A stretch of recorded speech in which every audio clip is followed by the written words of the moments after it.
Most of the protesters that we have seen during these demonstrations over the past week and a half have been wearing masks. They've been making sure that when they organize the protest that they're telling people to do so, because public health experts are worried that this wave of protests could actually cause a wave of new coronavirus cases. And today, the city of Boston actually opened up a free testing site for anyone who has been to one of these rallies. WBZ's Christina Hager has more on those testing sites and what they mean for the people who've been coming to the demonstrations.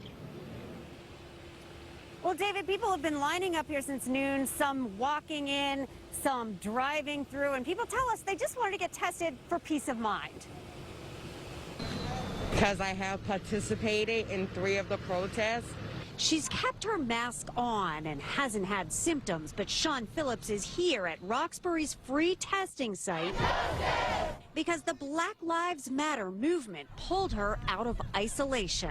I did think about it, but I felt like for the cause, it was well worth it. The city opened up this free pop-up testing after urging Boston protesters to get tested. As people lift their voices to fight racism and injustice, we want to make sure that we keep them safe. Please find out why. But neighborhood activist Louis Elisa says this important step took too long. He says he's been pleading with the city to offer testing here for months. Every other place in the city has gotten support, but in the middle of the black community, where Black Lives Matter, we've not gotten that support. While he says advertising was lackluster, the turnout has been big.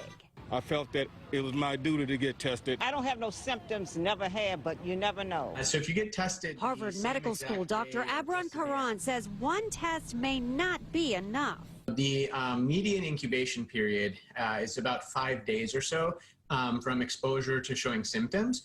So if you get tested the same exact day or just a day after, you may not have enough virus at that point to actually have the test be positive. I'll continue to march as long as they're having them, but doing what I need to do to keep myself and my family safe.